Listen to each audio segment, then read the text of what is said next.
It's as if life is continuously trying to squeeze the ego out of us.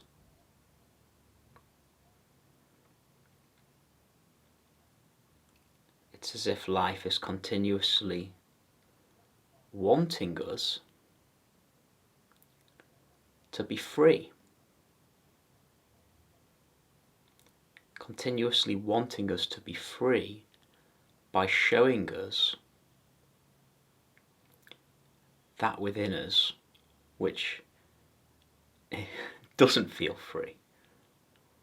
By showing us that within us which is conditioned, which is difficult, which is challenging.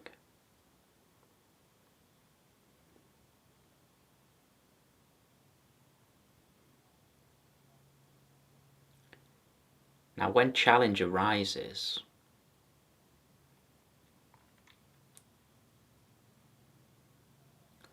what I like to do sometimes is to notice within my experience this inner space of neutrality. This place within myself which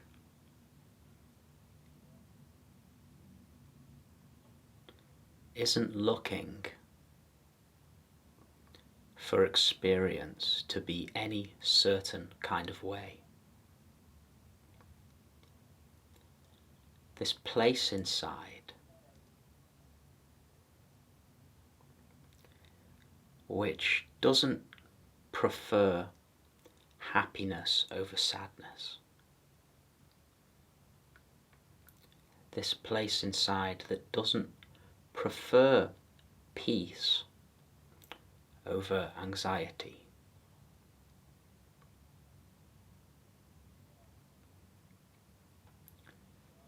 This place inside that doesn't prefer your life to be perfect, for you to have the perfect amount of money, the perfect life setup, the perfect relationships, over your life being a bit of a mess.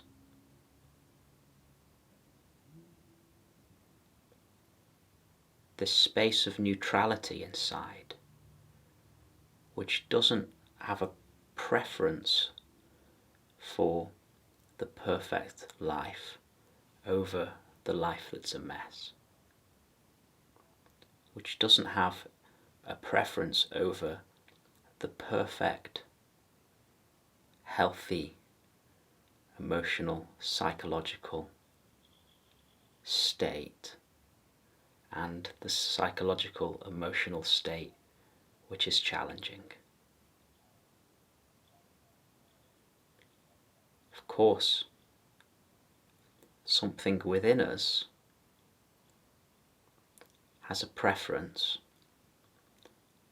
for the easeful, joyful, loving, blissed out state over the difficult, challenging state. But there is this place of neutrality, this place inside which does not have a preference. Now, there is something incredibly valuable in being challenged, in having a life which isn't completely in order, in having an emotional, psychological world which isn't completely balanced. There's something incredibly valuable about that, and you haven't been given that for no reason. Because it is within that where you're way more likely to value the simple neutrality of being. because the simple neutrality of being, when compared to a mess of psychological and emotional turmoil, or a challenged, messy life, the simple neutrality is an oasis compared to that.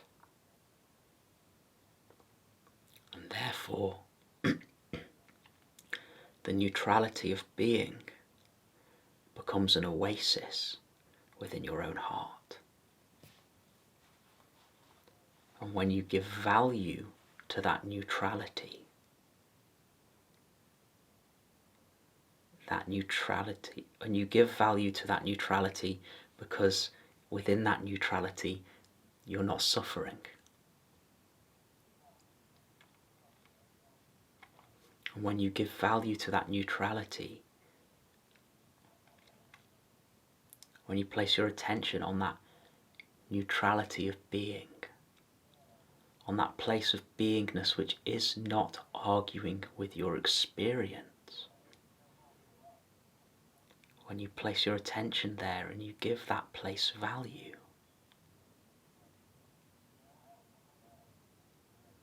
then that place, that neutrality, gives way to a deep joy of being, a deep sense of goodness inside, a goodness which is not arguing with the challenges that are percolating on the surface of experience, a goodness which is not arguing with the challenges which are percolating at the surface of the mind.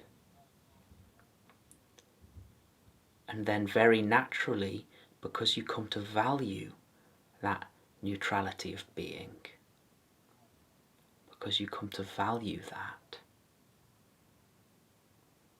and you place your attention within it,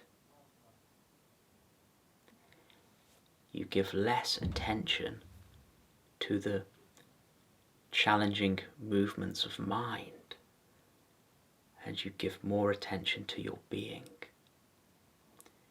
You give less food and fuel to the challenging movements of mind, and you water and feed the goodness of your own being.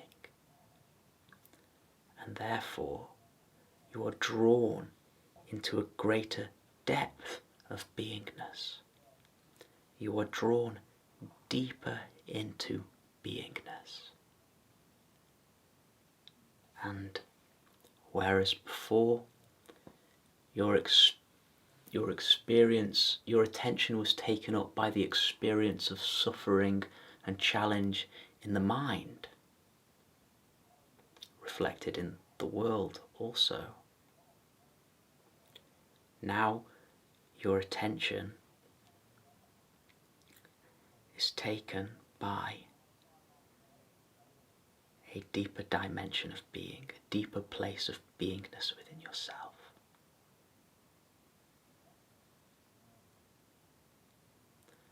And the greater the challenge on the surface, the more power that the challenge has on the surface of experience. If you notice that neutrality whilst that challenge is taking place, if you give your attention to that neutrality, that quiet space of neutrality inside, whilst this difficult, challenging experience at the surface is taking place, then the greater the challenge, the more deep you are pulled in to experience. The reason I'm laughing is because as I'm talking, I'm basically forgetting what